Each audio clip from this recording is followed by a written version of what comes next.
Ja, vi sidder jo her på Vadehavscentret, og jeg har dig med mig, Anita Lovsdal, som er biolog og naturvejleder herude på det her skønne sted. Og du har jo den fornemme opgave, eller hvad det er, at være herude til daglig. Og jeg synes, vi skal tage og snakke lidt om den der Vadehavet.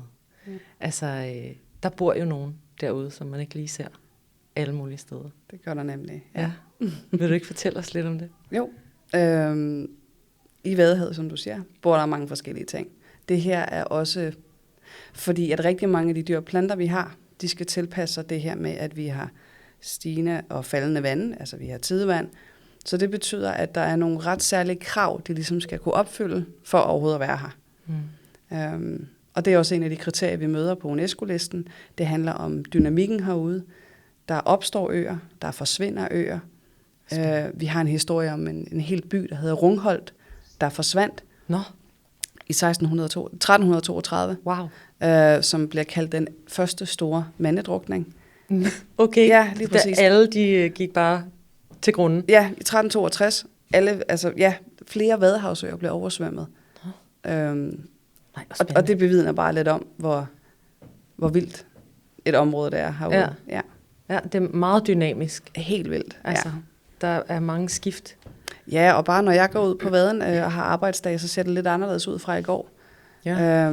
Der opstår øer, der forsvinder øer, og altså det er noget underligt noget derude. Ja, det lyder det også til. Det er jo sådan en rumvæsenverden. Fuldstændig. Ja, det må være fedt at være i hver dag. Det er det også. Ja. Jeg er meget privilegeret. Det tør siges. Det tør siges. Og du har også privilegiet af at kunne fortælle mennesker om det, i kraft af dit arbejde på Vadehavscentret. Ja, lige præcis. Ja.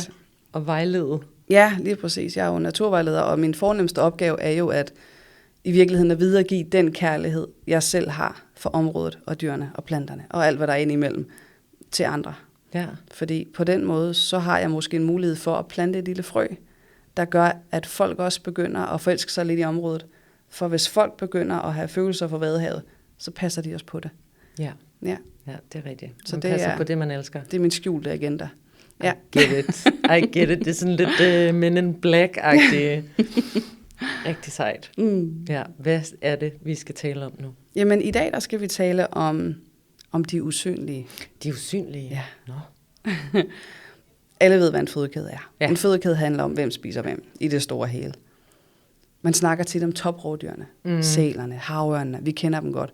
Ja. Men det er ikke så tit, vi snakker om de helt bitte små, bunden af fødekæden, som er grundlaget for hele fødekæden. Ja. Havde vi ikke haft alle de her små dividutter nederst i fødekæden, så havde vi ikke haft dem, der ligger over, og dem, der ligger over, og dem, der ligger over. Det hele, det starter i det små. Ja. Og ude hos os, der er noget af det allermindste, vi har. Det er kiselalgerne. Kiselalger? Ja, kiselalger. Vi snakkede tidligere om tang, og kiselalger er en mikroalge. Tang er en makroalge, kiselalger er en mikroalge. Så igen, det er noget med fotosyntese og høste solens energi og lave det til sukker og sådan noget.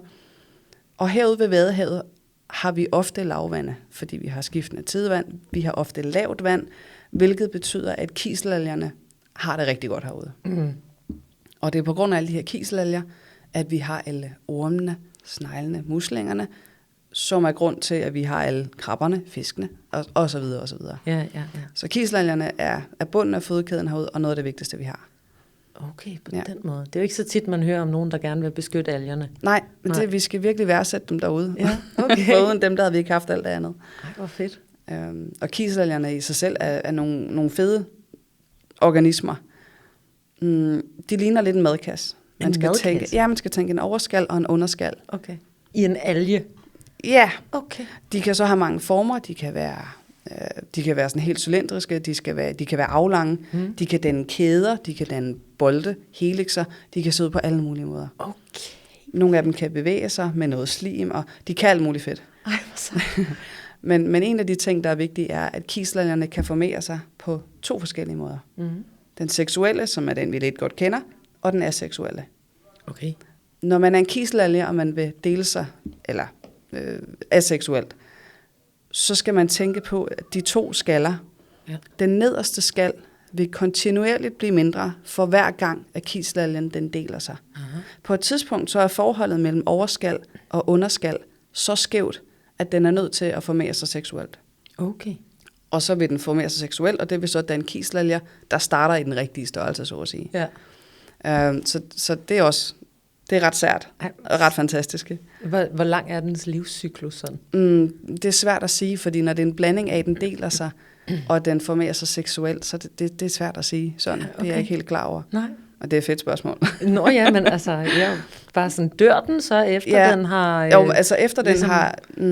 når skallen er blød, når underskallen er blød, så skæv i forhold til overskallen, så vil jeg forestille mig, at den vil forgå. Ja, det tror jeg. Den del, men så har den jo så har den ligesom lavet i godsøjne. Flere. Ja, lige præcis. Ej, hvor er det fedt. Hvad findes der ellers af usynlige ting? Jamen, der findes så mange. Ja. Jeg vil lige sige med kiselalgerne, fordi det er vigtigt, at når vi går rundt ude på vaden, og det er dejligt lunt, og der er mange solskinstimer, nede på bunden af vaden, som mest af alt er mudder og sand og noget, der kan man se bitte små bobler.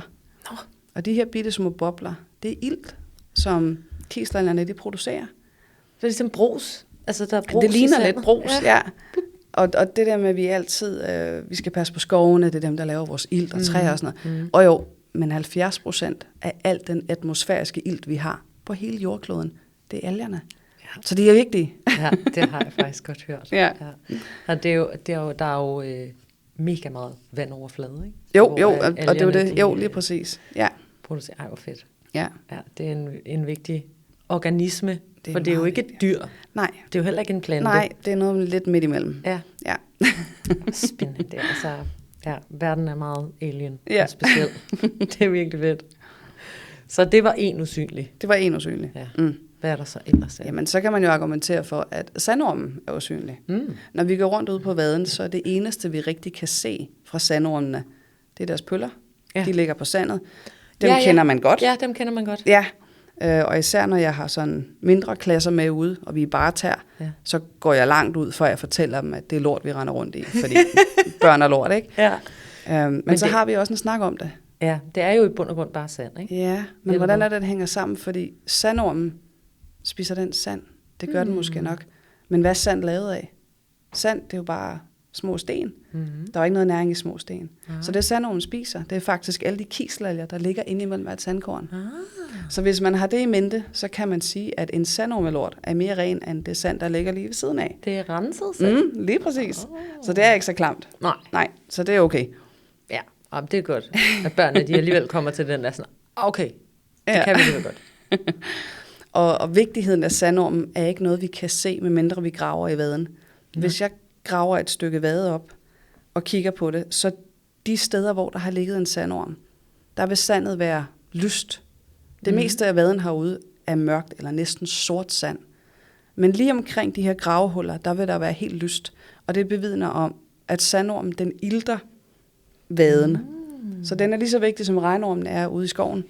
Den er med til at ilte vaden. Så den er vigtig. Ja, det må man sige. Ja. Det er meget vigtigt. Og så er der det her. Hvad er det for et bæst? Jamen, det er... En sandorm ligner lidt en regnorm. Okay. Den kan blive 20 cm stor. Ja, og lige så tyk som en tommelfinger. Nærmest lidt ubehageligt. De har gælder på ydersiden, fordi de lever i sådan nogle U-formede huller, hvor vandet står stille. Så for at udnytte al den ilt, man kan, så har den udviklet gælder på siden. Og så har den en helt fantastisk mavetarmfunktion, der har udviklet et stof, der hedder aracinin. Aranicin, undskyld. Aranicin? Ja. Og det er noget, som forskere prøver at kopiere. Fordi det her stof, det virker lidt som sådan et super antibiotikum. Ja, det er noget, ormen selv bruger for ligesom at beskytte sig mod det sand og sådan noget, den lever i. Men man prøver altså at lave det her stof kunstigt, fordi det virker sindssygt godt mod for eksempel infektioner, der er multiresistente og sådan noget. Ej, hvor fedt. Ja. Okay, go sandorm alligevel.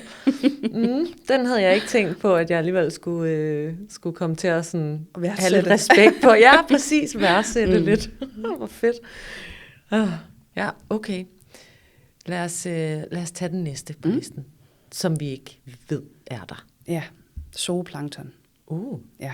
Nu har vi lige snakket om kiselalger, som er fyto- eller planteplankton. Mm-hmm. Og nu bevæger vi os lidt op til zooplankton, altså dyreplankton. Aha. Dyreplankton er ligesom defineret ved, at det er nogle små organismer, der flyder med rundt i vandet, uden rigtig helt at have noget skulle have sagt. Mm-hmm. Og zooplankton er bitte små dyr, som for eksempel krabbelaver, eller rurlaver, eller bitte små stadier af dyr, vi kender, som skal jage og altså for at kunne spise sig større og blive til det, vi sådan kan se med øjnene. Mm-hmm. Ja. Zooplankton. Ja, man skal jo i en zoologisk have, og plankton, det er så bitte lille. Mm. Så det er jo så mikroskopiske dyr nærmest. Ja, tæt på. Ja. Okay. Ja. Fedt. Det er ret fantastisk. Man kan for eksempel tage det dyr, vi igen lidt forhat måske, en ror. Ja, de her små kalkskalleagtige dyr, der sidder på både eller på... Det er sådan nogle, man skærer sig på, når man fanger eller plukker østers. Dem der, man ser i film på hvaler. Ja, lige præcis. Ja, lige præcis. Det er en ror. En ror? Ja, og en ror er lidt ligesom et krebsedyr. Det er et krebsedyr, det vil sige, der er hanner og hunder, hvilket vil sige, de er nødt til at formere sig på den gammeldags facon. Ja. Problemet er, at når man er ror og har sat sig fast, så kan man ikke flytte sig. Nej. Det betyder også, at den har udviklet lidt af en verdensrekord. Aha. Den har en utrolig lang penis, som er virkelig lang. Og når den så har ligesom ramt en ror, den ligesom kan formere sig med. Du var tættest på. Ja, så vil det udvikle sig til en larve, som svømmer og som spiser. Denne her larve vil udvikle sig til en anden type larve, som ikke vil spise, men kun fokuserer på at finde et godt sted at sidde. Og det her vil så udvikle sig til en voksen ror. Ja. Men de stadier, hvor den er larve, der vil det være det, vi kalder zooplankton. Aha. Ja. Er den så også mad for andre? Det vil den være, ja. Og sådan er det jo i fødekæder. Alt, hvad der er mindre end en selv, bliver et. Ja. Så ja, den er mad for eksempel fiskeyngel, fiskelarver og sådan noget. Ja, helt klart. Ej, hvor fedt. Zooplankton. Ja, så man lærer noget nyt her. Altså, det er jo virkelig, virkelig fedt. Er der flere usynlige, vi lige skal have? Ja, men jeg synes også, at vi skal snakke om muslingerne, der er derude.